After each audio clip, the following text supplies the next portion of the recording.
शांति 6 अगस्त।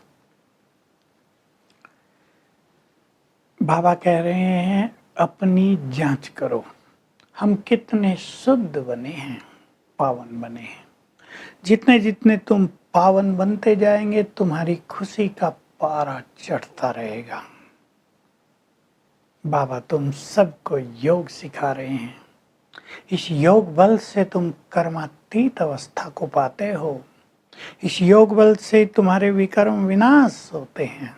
सभी ने जन्म जन्म बहुत विकर्म किए, वो संग्रहित हैं आत्मा में, संचित हैं। उनको नष्ट केवल योग बल से ही किया जा सकता है। बाबा कहते हैं वो तो हठ योग ऋषि होते हैं, तत्व को याद करते हैं। तत्व को याद करने से कोई पावन नहीं बनेंगे। ब्रह्म तत्व में रहने वाला जो निराकार भगवान है उसकी याद से ही तुम पावन बनोगे, तो तुम सच्चे राज ऋषि हो। स्वर्ग की राजाई पाने के लिए तपस्या कर रहे हो, क्योंकि सन्यासियों आदि का योग तत्व से होता है। इसलिए कोई भी पावन बनकर, कर्मातीत बनकर घर वापस नहीं जा सका है। सब जानते हैं सन्यासी लोग मुक्ति के लिए तप करते हैं, पर बाबा कह रहे कोई जा ही नहीं सका, क्योंकि तत्व से योग लगाने से पाप कटते नहीं। बाबा तुम्हें सुख भी दे रहा है, शांति भी दे रहा है, अथाह धन संपदा भी दे रहा है। धन में बहुत सुख होता है, केवल शांति से काम नहीं चलता। दुनिया में भी जो बहुत साहूकार होते हैं, बड़े बड़े बंगले होते हैं, रहने की सुख सुविधाएं होते हैं, लोग बहुत सुखी रहते हैं। तुम्हें तो 21 जन्मों का सुख देने आया है बाबा, अथाह धन संपदा राजाई देने आया है।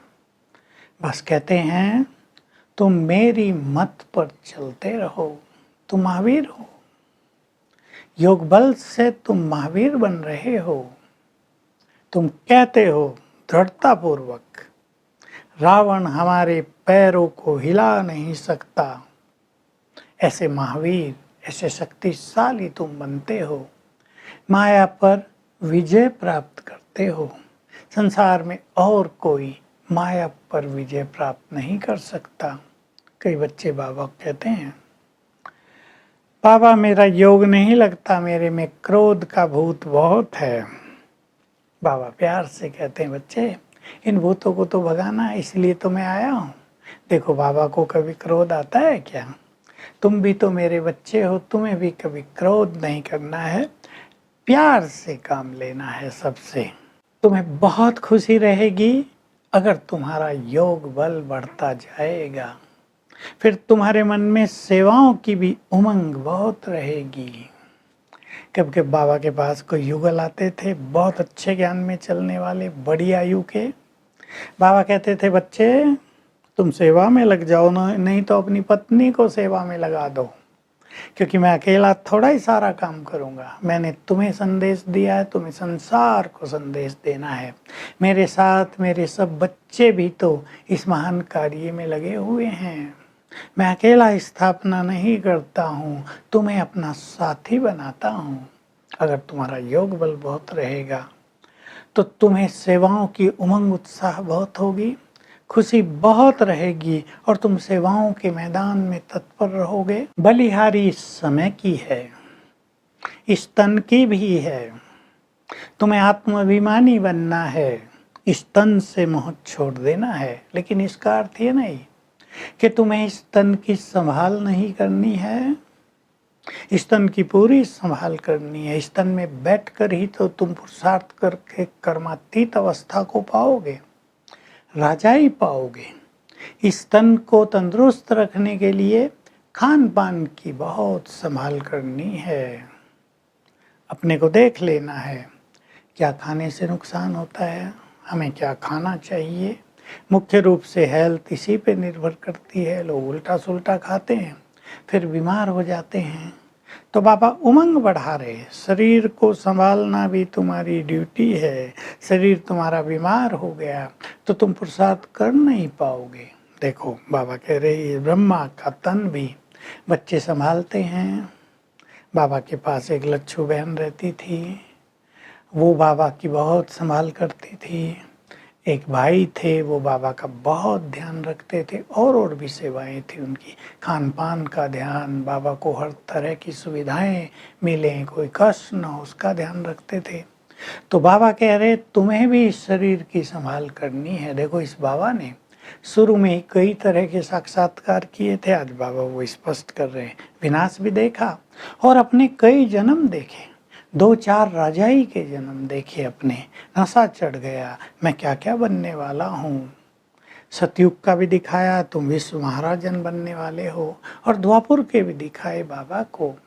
तो बाबा कहते तुमको भी आगे चलकर बहुत साक्षात्कार होंगे, तुम जानते जाएंगे हमें क्या बनना है।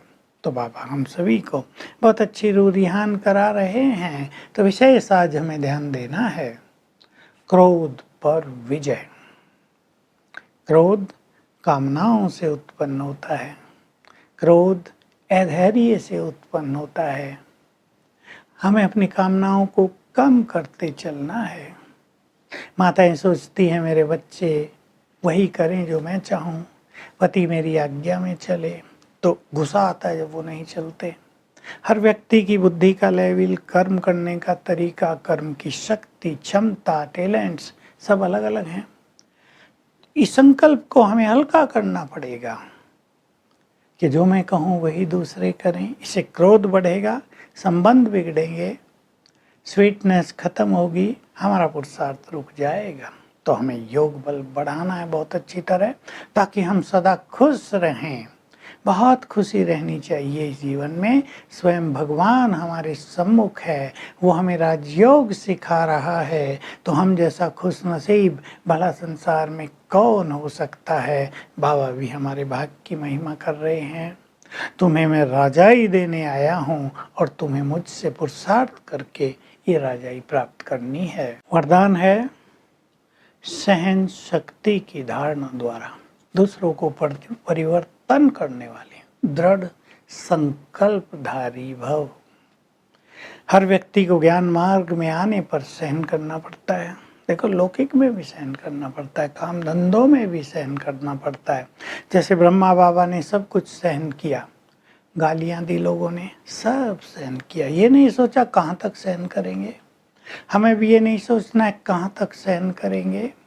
सहन करना फिर नेचुरल होता जाएगा, हमारी शक्तियाँ बढ़ती जाएंगी। तो दृढ़ संकल्प करें, हमें सहन करके आगे बढ़ना है। इससे हम दूसरों में भी परिवर्तन ला सकेंगे। स्लोगन है संगम युग पर सहन कर लेना, झुक जाना, यही सबसे बड़ी महानता है। तो आज के अभ्यास में हम सभी अपने को चेक करेंगे, हम सहनशील हुए हैं, हम झुकना सीख गए हैं। उठते ही याद करेंगे मैं सहनशीलता की देवी हूँ, मैं सहनशीलता का फरिश्ता हूँ, और मेरे ऊपर बाबा से पवित्रता की किरणें पड़ रही हैं। मेरी पवित्रता, मेरी सहन शक्ति, मेरी 8 शक्तियाँ, मेरी शुद्धि सब बढ़ रही है। Om Shanti. To watch Peace of Mind channel videos on YouTube, subscribe us on youtube.com/tvpeaceofmind. Just a click for a peaceful life.